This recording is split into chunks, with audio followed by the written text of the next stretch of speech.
if somebody was new in recovery, right, and they're struggling around Christmas time, what do you tell them?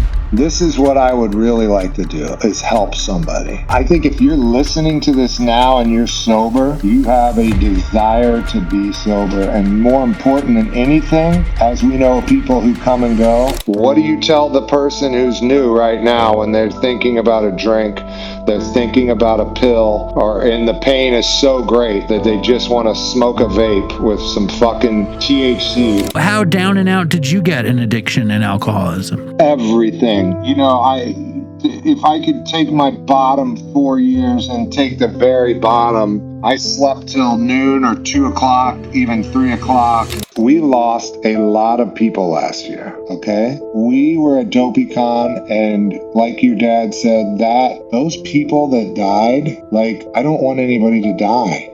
That's pretty fucking simple.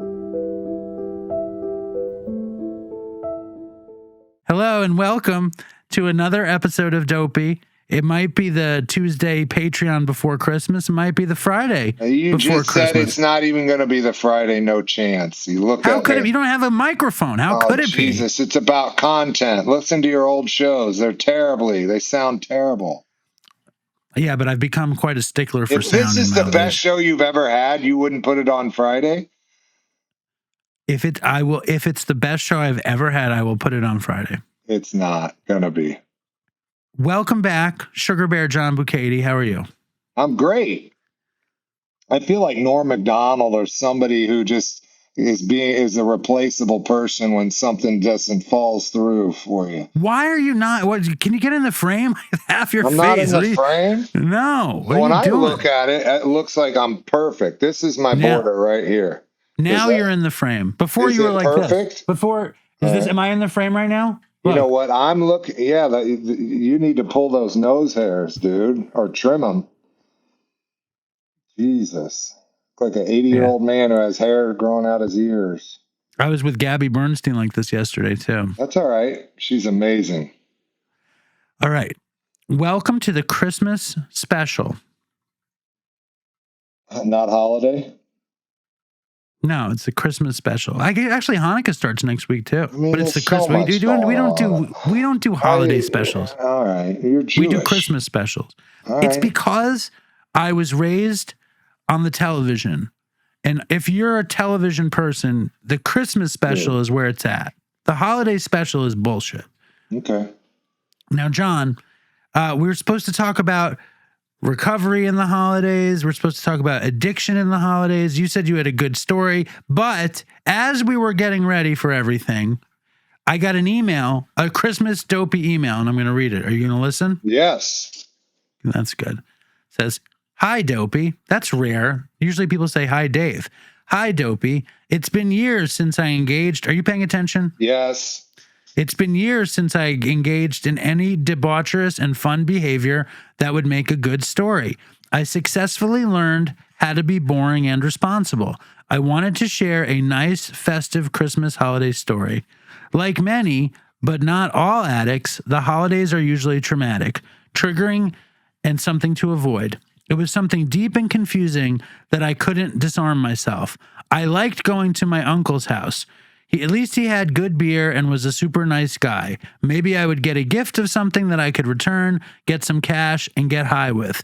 Kind of sad thinking about people thinking about you getting you a gift and my lousy ass returning it for dope money. Like many, but not all addicts, going to someone's house for the holidays means a chance to take a look at what kind of medication they may have acquired through the year and if there are any tasty leftovers to enjoy. This is what I did. Opened the bathroom closet door and there they were, a couple giant bottles of Darvocet, I believe. These were old gray bottles that must have been 25 or 30 years old. These were liter-sized bulk bottles that my aunt, formerly a nurse, had access to. I was almost excited as an untraumatized child on Christmas morning, opening presents as I unscrewed the top of the bottle. They were full, but there was something else going on. The capsules had cracked over the years and formed crystals. You sort of had to chip them apart to get a delicious dose, which I did. I already had an okay buzz on from drinking good beer and had to watch out because I didn't know what these old pills would do, if anything. I didn't want to OD at dinner. This is like my favorite email I've ever gotten in my life. Even though they were older than me at the time, they did work. I was removed from my holiday bitterness and depression and morphed into the Grinch after his heart grew 5 sizes that day due to the Darvocet. After dinner, I made sure to revisit the bathroom again to get myself a little present to bring back. Like many, but not all addicts, when stealing from relatives, you only want to take some. When I got back home, I went to my neighborhood punk party house to share some of my holiday cheer. It just so happened that someone else was there feeling the holiday as well, and we celebrated the holidays with antique Darvocet and purple LSD. Being a kind of recovered addict who abstains from pills except after inguinal hernia surgery and LSD, I sort of feel bad for the kid I was as the next year. The highlight of my Christmas anticipation and joy was going to my uncle's house and getting more decaying and crystallized Darvocet from the bathroom closet. This time, I just sort of took most of them because, being decades old, a responsible nurse probably would throw them away. They were too valued and loved to be wasted. Like I said, I am now boring and responsible as well as a parent and a partner.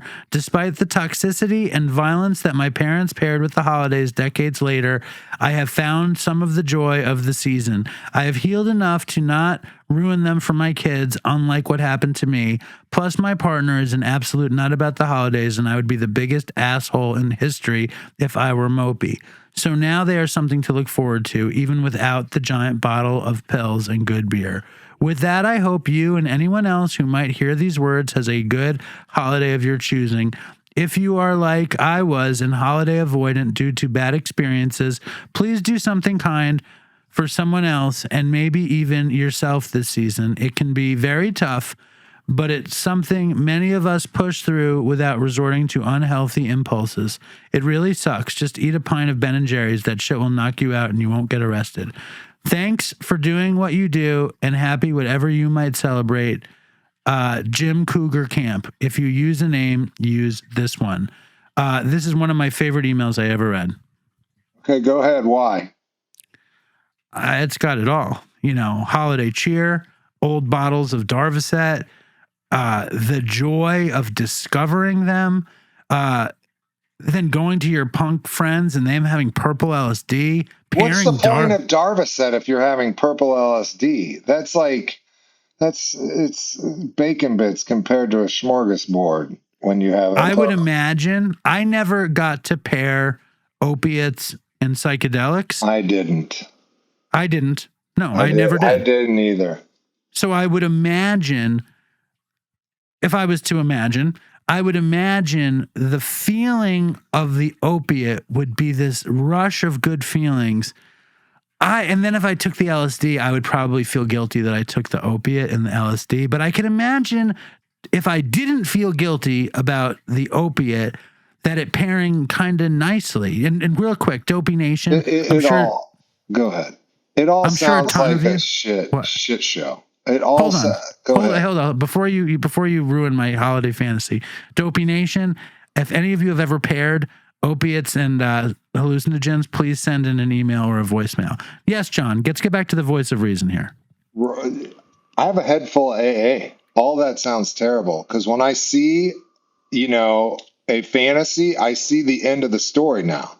I used to see the good stuff and not the bad stuff. Like, oh yeah, I'll party, and then the back end, you lose your job, and then people are like, how did you think you could get away with it? Oh, I was like, I'll just stay up all night and go to work. You didn't think that was a bad idea? And I don't romanticize about pills. I didn't love pills though either, dude. I did not love pills. And can I tell you a story? Can I tell you a story that I've told on the show many, many times? Well, you're going to tell it anyway. No, not if you say no. I won't tell you. I don't know what it is. I want to discover your story. I'm going to tell you the story. It was the first Christmas that me and Linda were together, right? And I wasn't on heroin. but I was smoking weed, and Linda was pregnant, and our first child was to be born on February 15th. But so Linda was very pregnant, and they would go to their family friend's house, right? What are you doing? You're distracting me by not. Okay, you're writing notes? Okay. Yeah, I thought it was great. All right. So we go to the family friend's house, this uber like Christian Americana. You can take notes. I'm sorry that I got distracted. You can do what you want. You feel free. John, feel free. Just go back to the Uber with the Americana driver. Right. Americana Uber house in Suffolk County. Full house full of anti-Semites talking about like how much they like Jews. You know, it was very uncomfortable spot.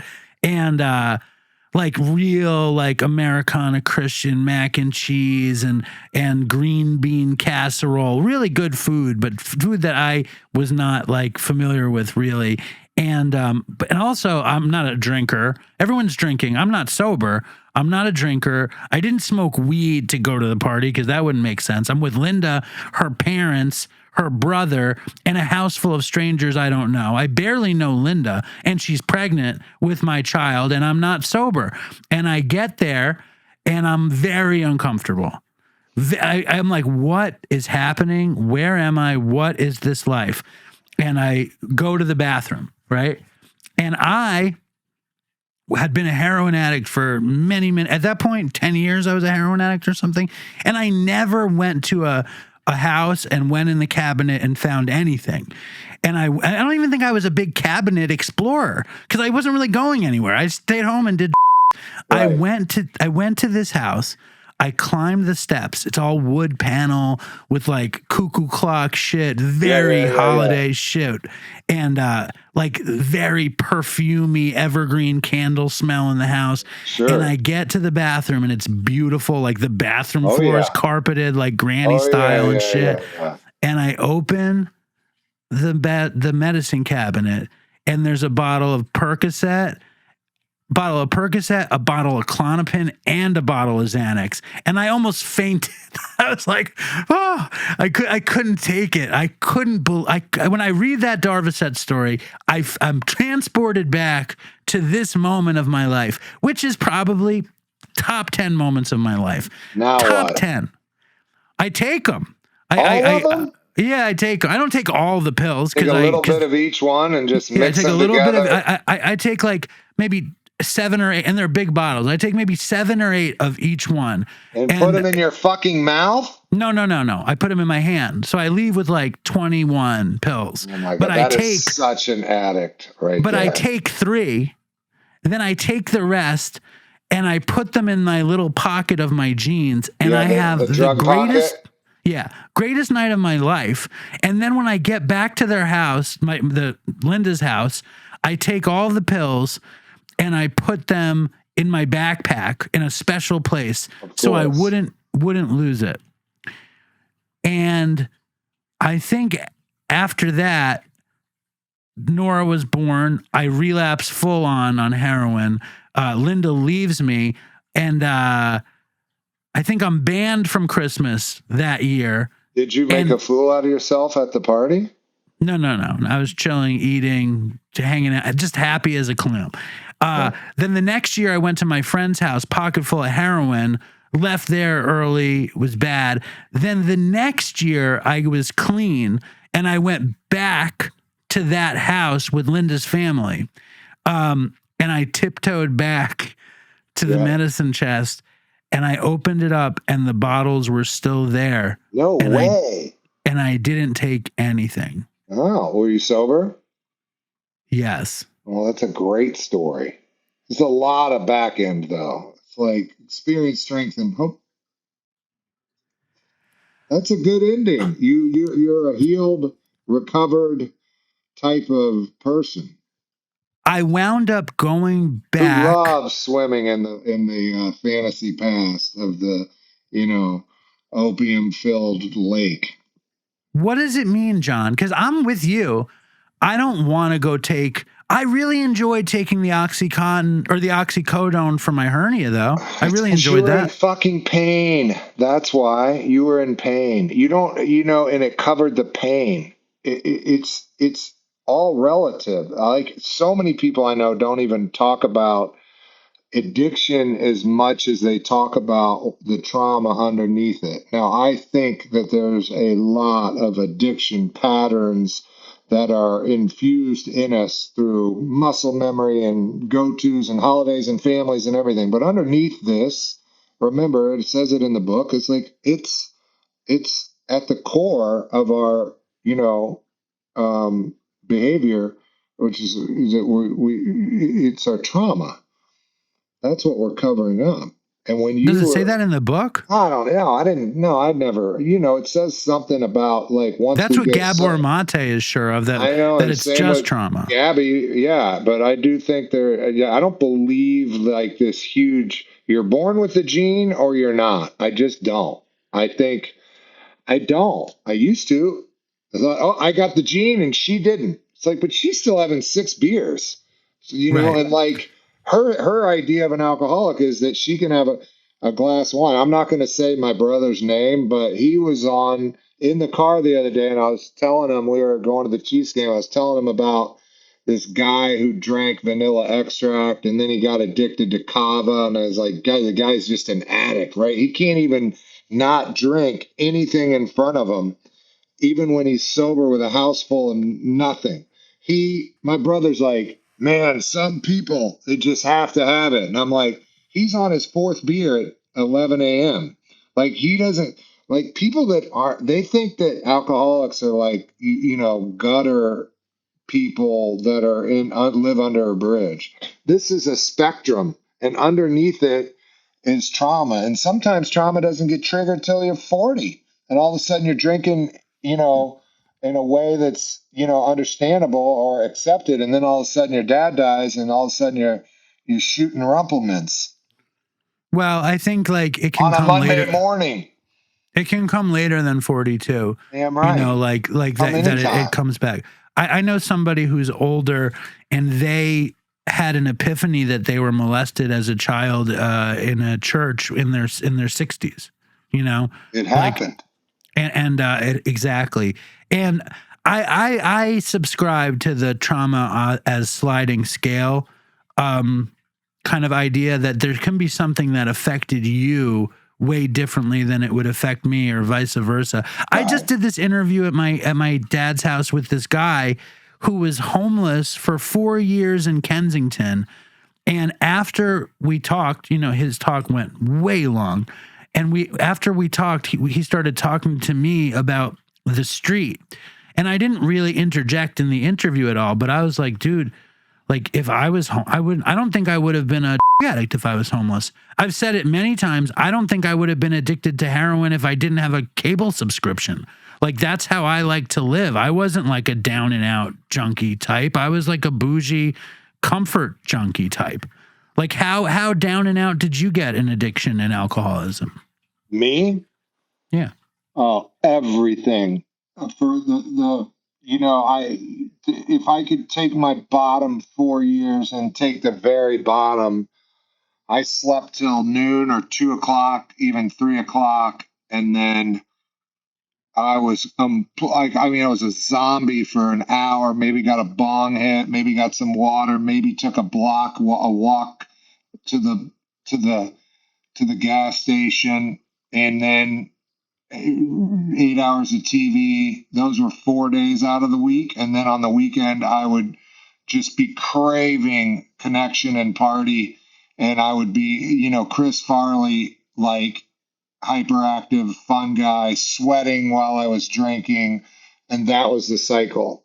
So, like, everything was built around that. And I would borrow $100 to get through the weekend. I would do whatever I could just to be, I was either asleep or drunk and high. Like, there was never this. Like, I had a walk today. I meditated. There was never any normalcy at all. Maybe on a Wednesday afternoon, I got some shit done and ran some errands. I was completely, um, I didn't really have a job. I called myself an artist, but I didn't do anything hardly at all.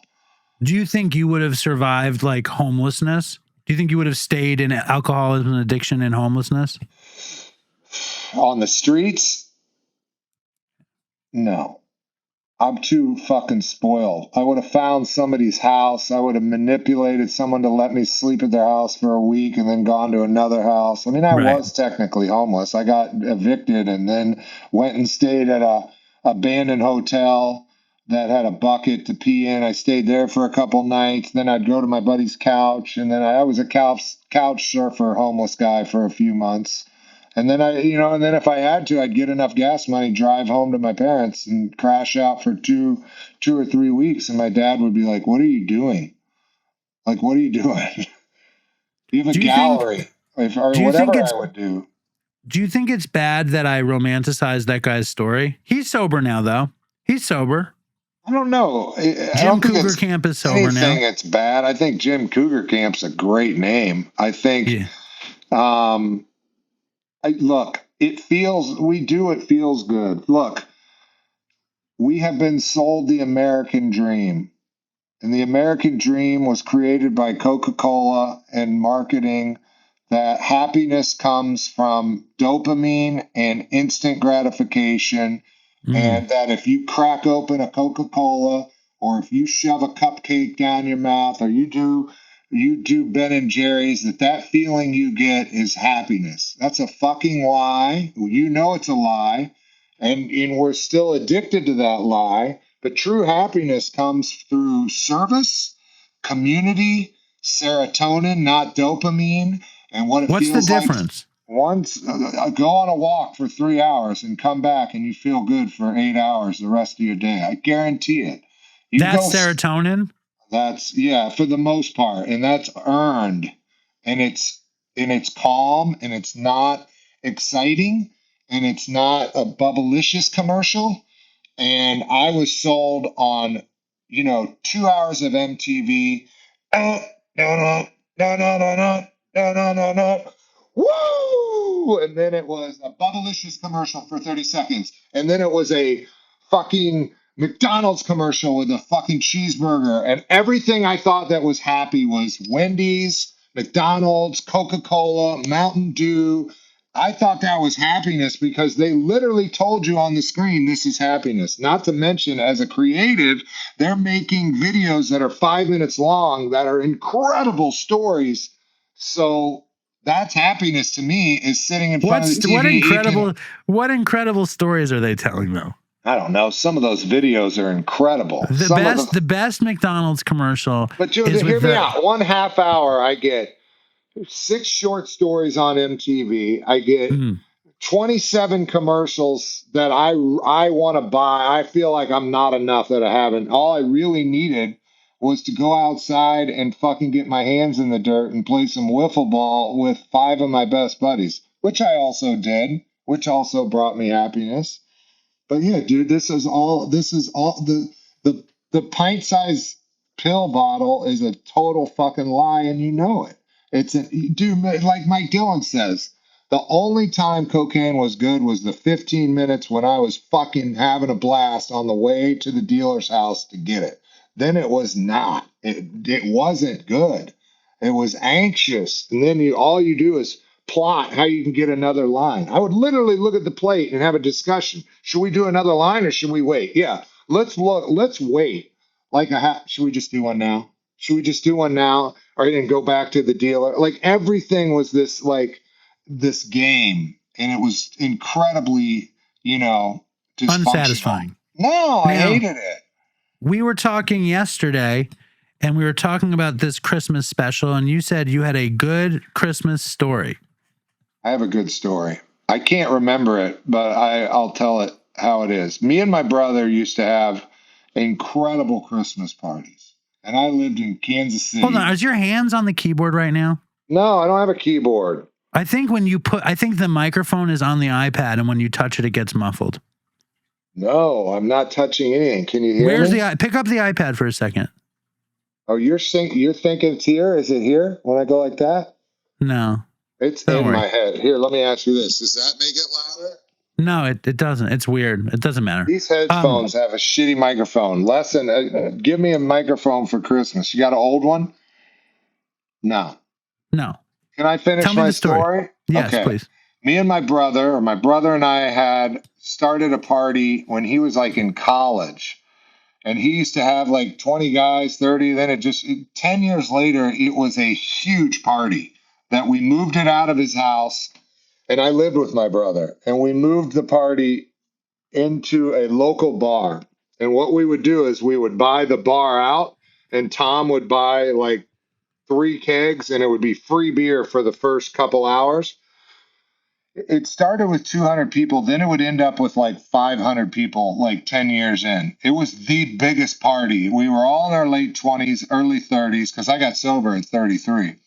And this is like right around the time before I got sober. I mean, it was a bash, and everybody was invited. So everybody would come back to Kansas City, and like we'd have it on Christmas night. And you want me to get to the You're looking No, at keep me. going. No, I'm with you.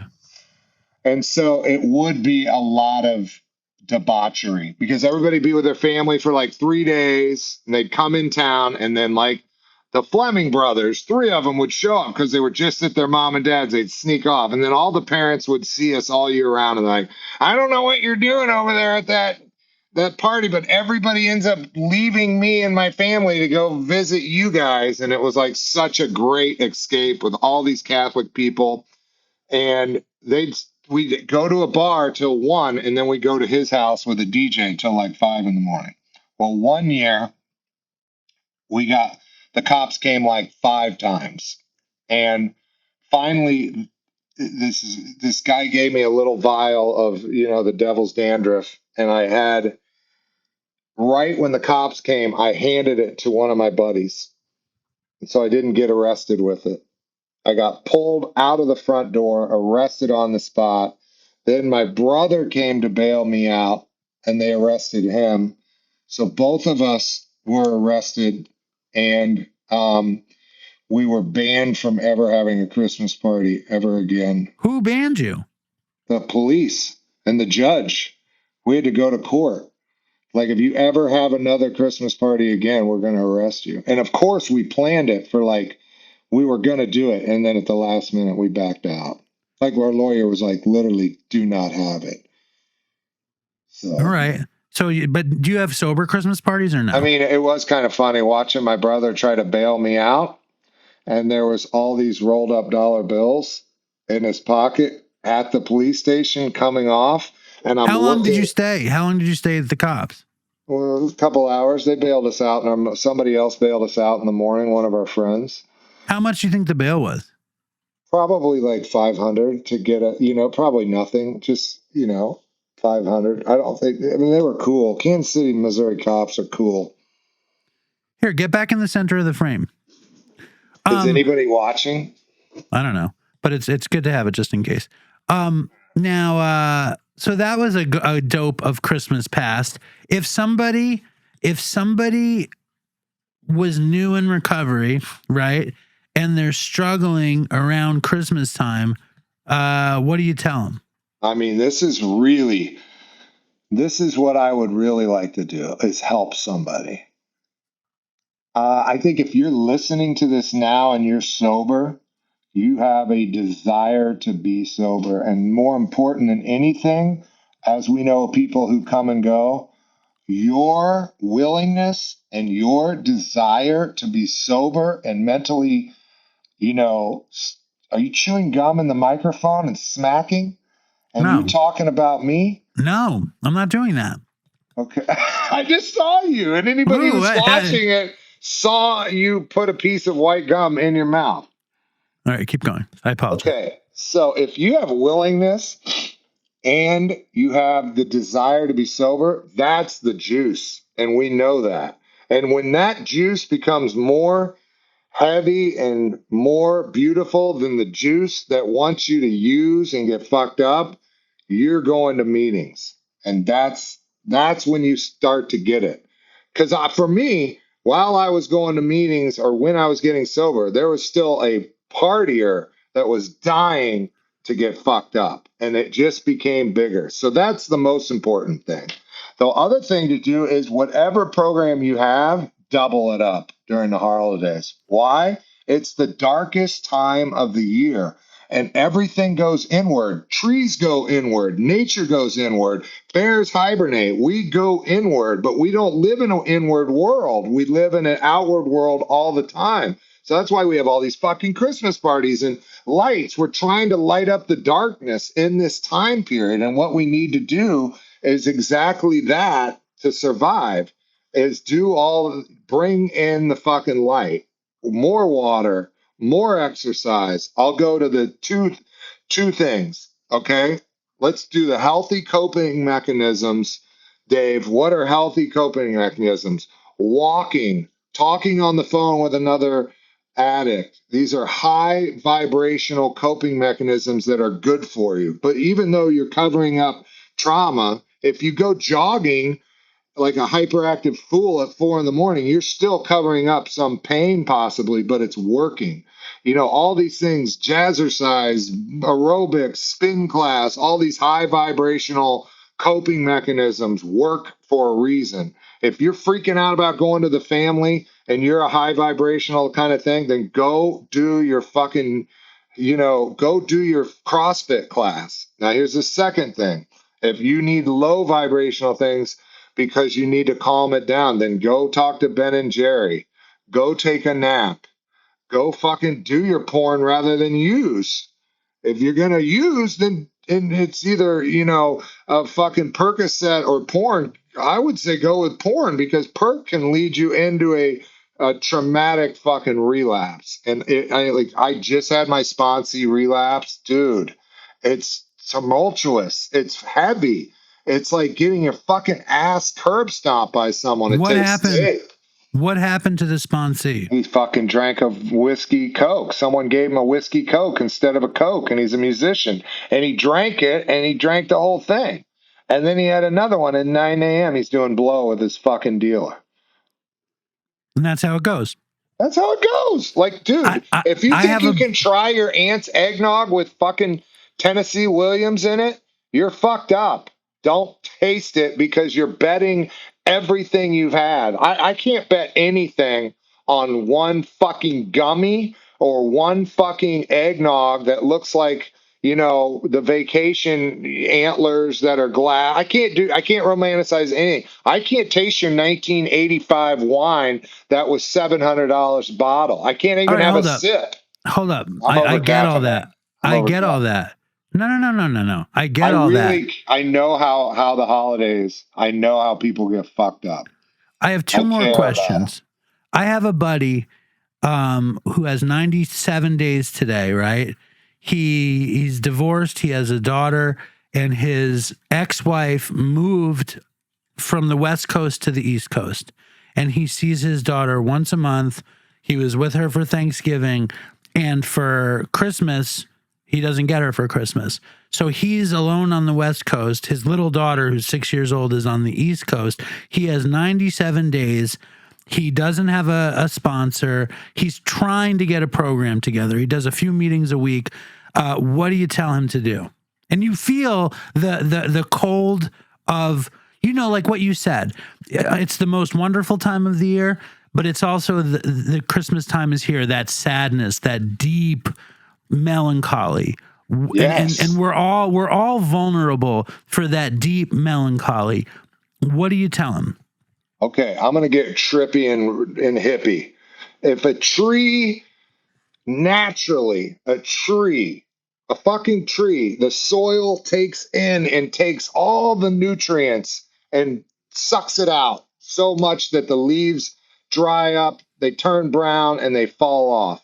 That's the same thing that's happening to us. When you feel that fucking energy sucking out of us, that is natural for us. It's that time of the year. So that's what that's what the feeling is. That's what it feels like. What about my friend? What does my friend do? Oh, I was going to tell you. I was going to spin it around. The opposite of addiction is connection. So how do you connect? I would tell your friend, it's your life. Your 97 days are in jeopardy if you don't go to a meeting once a day. If you can't go to an hour meeting on Zoom or in person, then and during tough times, then you may not have the willingness it needs to succeed. If you don't pick up the phone when you're hurting and talk, Dave, we talk all the time. Most of it, half of it comes out of a pre way of not being in pain. Or I can just share my pain with you and I can connect, talk it out, and move on. I'm literally having a bad week. I've got a lot of pressure. You can hear it in my tone. I'm irritable. I may or may not have a little bit of the rids. And you know what? Wait, what's the rids? Restless, irritable, and discontent. So what do you do with that? I fucking connect. I want so fucking badly with 16 years of sobriety to get one message to someone on this podcast so they don't kill themselves, harm themselves, and I'm almost in tears over it because I understand. But at least when I'm being of service, like right now, I'm not sitting there like thinking of me, and I'm really thinking of somebody else who is listening. And even when you go to a meeting and share how terrible it is to have someone across the other side of the country, you're then helping somebody get out of their head in a meeting with empathy. That's the reciprocal, like cyclical cycle that is this program that we all have the oneness of. And that to me, that's that's what I got when I was using, but it was so fucking temporary. If I did a line and had a warm whiskey with someone, I would find that gap or that fucking pocket and I would sit in it with some newcomer, not newcomer, that's a bad term, some new person I met at Bobby Baker's Lounge, and they'd be like, "What's your name? Oh, what's your name? Nice to meet you, Sam. Fuck, man. Holidays are rough, man." He's like, "Yeah, they are, man. Cheers. You want a shot?" And it's like that connection for that minute is what I want to feel all the time in sobriety. I just don't need the lubricant of fucking spirits and letting some other entity in my fucking, soul to do it. That's done. I think that's all amazing stuff. And I'm getting I it know right that now, what I got out of going. I'm getting it right now with you. I don't know what you're going to say next. I'm interested in your stories. I'm enjoying myself. I feel connected. Nothing else matters. All the stuff, like all my future worries, they're not bothering me right now. My fucking past is not bothering me right now. I'm totally present with you and I feel great. That's connection. do you think addiction is really the opposite of connection? I don't know. I think it is. I think it is. We're all one, right? We know that oneness over and over. We are one with the cosmos, one with the universe. We're one with the planet. There's no doubt about that at all. From science to everything proves that. It's this ego that every once in a while tells us we're separate, and we have to smash the illusion that we're alone, because that shit it helped us and now it doesn't help us anymore. Do you think it's always the ego that makes that happen? No, people die. People eat too much sugar and they feel low and they start making up stories, or there's chemical imbalances, or you got to fucking go exercise. Like if you don't move for 3 days, if I didn't move for 3 days at all, I'd be suicidal. I worry about that shit. Like I worry about getting old and like not being in a wheelchair, that my mind would spin out of control and my chemicals would be imbalanced and I'd want to off myself. I worry about that. I love my exercise. And my exercise is just walking for the most part. What's your favorite Christmas carol? That Run DMC song, Christmas in Hollis? is that what it's called? Yeah, it can't be your favorite if you don't even know the name of it. Well, I know the song. I don't need to know the name. How much of the song? I don't even think you know the song. That's just the first song. What's your favorite Christmas carol? Is it Christmas in Hollis? I know really one of my favorite songs that before USA for Africa, the British did that on that was a really cool song. Do they know it's so you really don't care about Christmas music because you don't know any of the words to Christmas in Hollis, nor do they know it's Christmas. I have my own construct of what Christmas music is, and yes. That my uncle used to come play songs in the living room during a Christmas party, and like he would have the grandkids sing like jingle bells and certain Christmas songs, but for the most part, he would play till his fingers bled, and he would play like Beatles songs and familiar songs. That to me was incredible. I feel like one day I could make that happen again in my family, but it's just the three of us for Christmas. We don't have that. I was one of 23 grandchildren, and my mom's one of 8. We had a house full of chaos, 30 to 60 people all day. It was people running around like a Hollywood movie, and I think the pendulum has swung so much. I just want to be with my kids, and I'm not having any Christmas. So they're going to grow up and be like, this is great. We're going to a house full of people. When I grow up, it was just me, my dad, and my sister. It was fucking lame. So, that's probably what they're going to say. So what are you guys going to do for Christmas? We wrote a list yesterday. We're going to walk the park. We're going to go to the swamp. We're going to play Rummy Cue. We're going to watch movies. We're going to go to a movie. We're going to do art. We're going to, it's warm here. It's going to be 80 degrees. We're not, we're not going ice skating. So, what about Christmas dinner? I'll probably cook something. Very nice. Chateaubriand. And I'm going to eat cats every 2 hours to where I regret myself because I literally love Cat's Deli so much. Well, John, I think this has been really fantastic. I don't like that you don't have a Christmas song. What about a Christmas movie? Do you have a favorite Christmas movie? Man, I've gone through, I used to love watching Die Hard for whatever reason. I loved the Christmas movie. Yeah. What was it? The Christmas Story? Christmas Story. I never saw a Christmas Story. When I was a real little kid, me and my brother, we used to watch Airplane over and over. That's not a Christmas movie. Airplane is not. I'm telling you what I had as my Christmas experience. Listen, I don't care about your Christmas experience. I want to know an actual Die Hard. I'll take. What's another Christmas movie that you like?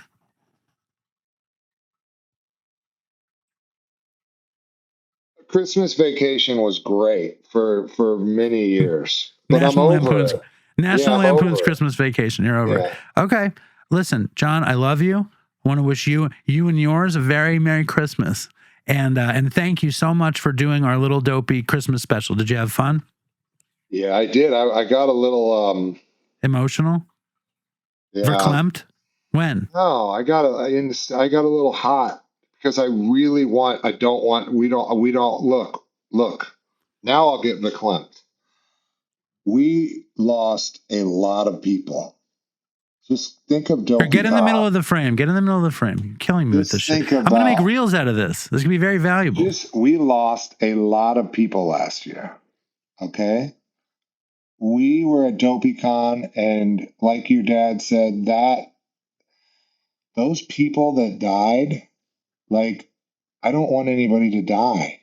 That's pretty fucking simple. I don't want anybody to die this holiday because they didn't pick up the phone, or they picked up a drink or picked up a pill instead of picking up the phone, or decided to fucking eat a sandwich instead of going to a meeting, and decided not to pick up the phone when their friend they don't like so much from AA called. Get up and get connected and survive if you have to the darkness of the holiday any way you can. Through any step and any tool, fucking call me if you have to. Get connected. I call you all the time. I wasn't talking to you. I'm talking to the person, that these are the people we know.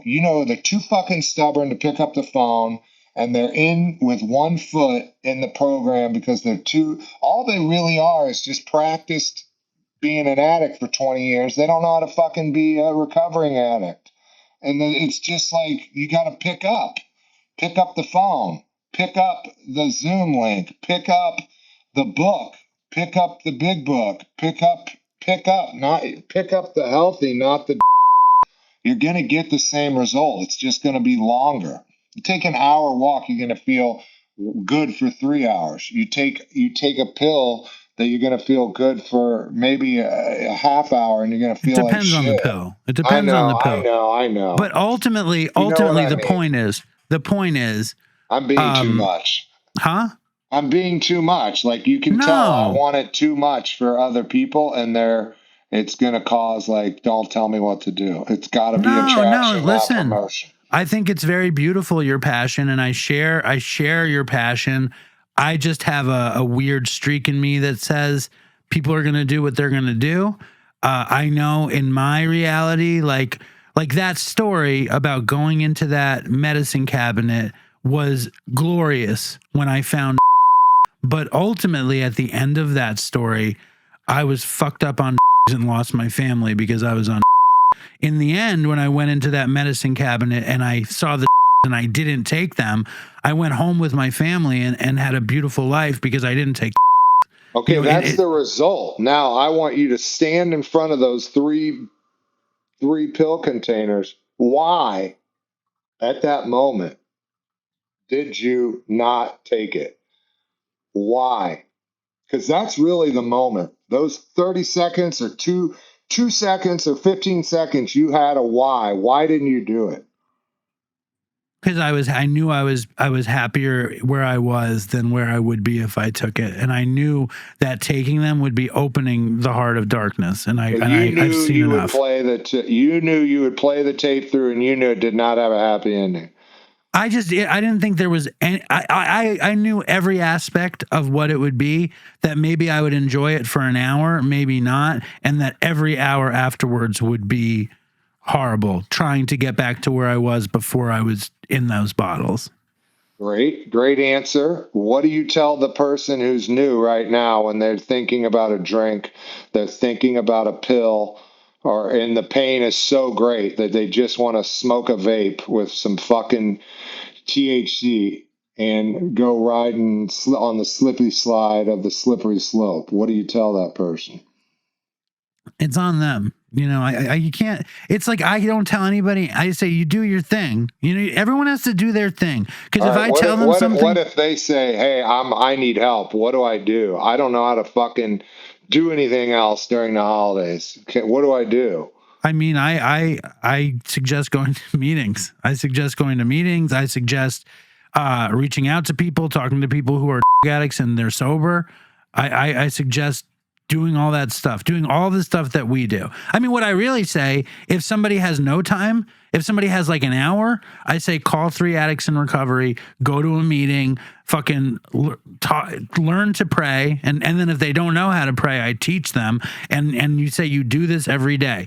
Meditate, pray, call 3 people, go to a meeting, get a sponsor, and then, right? That's the spiritual stuff. It's like, I don't talk like you do, high vibration, low vibration, but what I used to say is just distract yourself.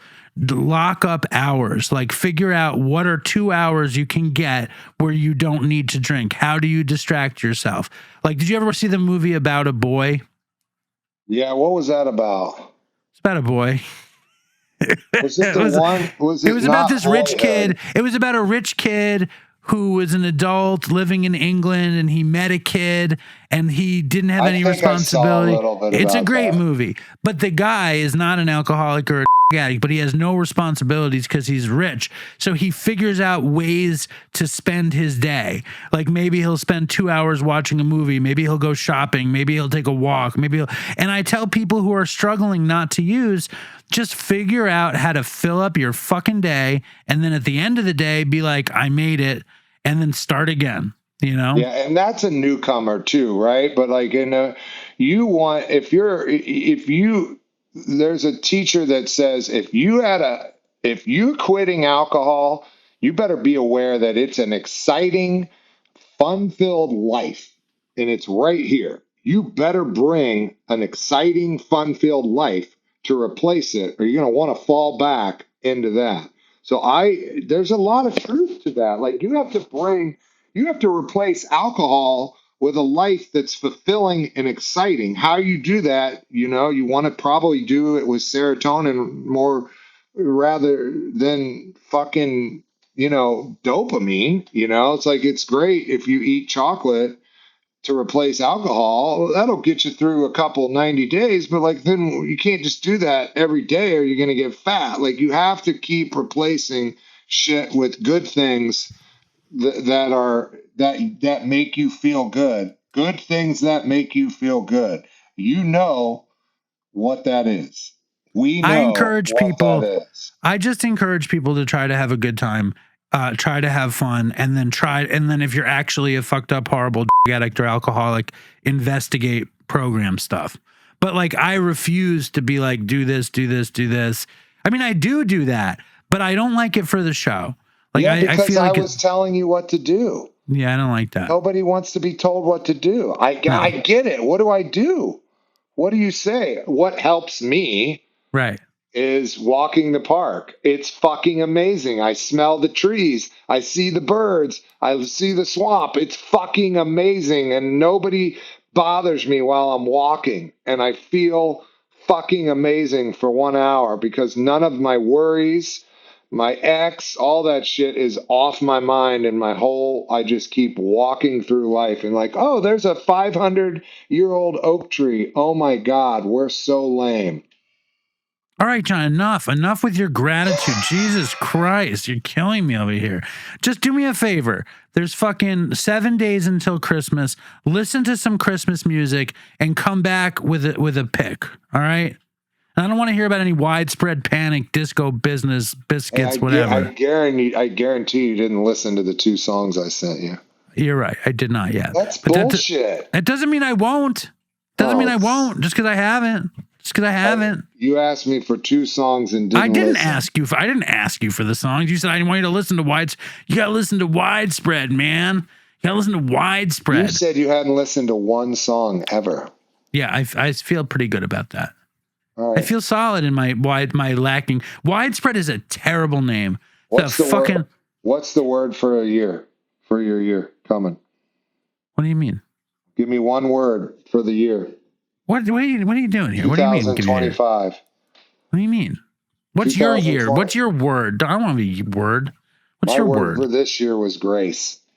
Grace. My word for next year is love. My word for every year is love. My word for next year is harmony. Harmony? Would you just pull this out of your ass right now? I think about it all the time. So 2025 is the harmonious year? This is where I find harmony.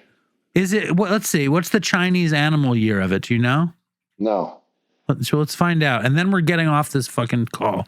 Hold on. You talk so much, dude. 2025 Chinese zodiac year of the wood snake.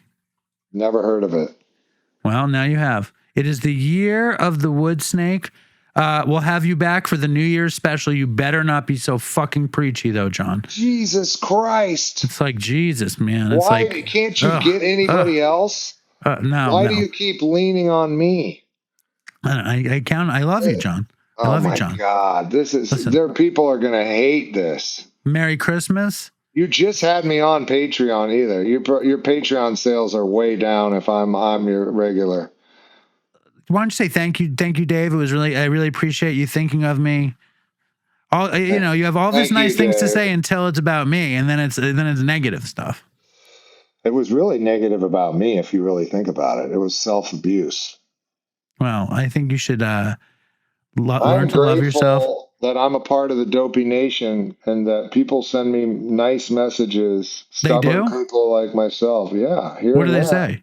They just say, I heard you on Dopey and I really liked it. Nice. They do? Yeah, I do. How come you never tell me about that? I should. Did you see that there's nice comments about you on Patreon? Did you hear the nice? Heard that. No, give it to me. I'll read you some. Gift. Jules says, Sugar Bear John Bukaty always gets the best out of you, Dave. Granted, these are fleeting moments, but we can savor them. Wendy, who loves widespread, just said, Dave, I can't believe you never heard any Panic songs. That's another song. Huh? Just listen to a goddamn song for the fuck's sake. It was just Jules. Jules said that nice thing about you, but I know, you're just well loved. listen to one song, and I want you to be hypercritical if you need All to right, be. I'm going to listen to Widespread right now. I'll talk to you later, John. Thank you for doing the Christmas special.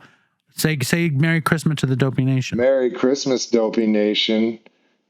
No Happy Hanukkah. I would have rather be this a holiday special for everyone, include everyone. I'm having a Jewish sandwich on Christmas Day, so I'm very excited about that. Our sandwiches they're all manufactured by Catholics, by Dominicans. We're all in it. It's all one. Bye. All right. Thank you, John.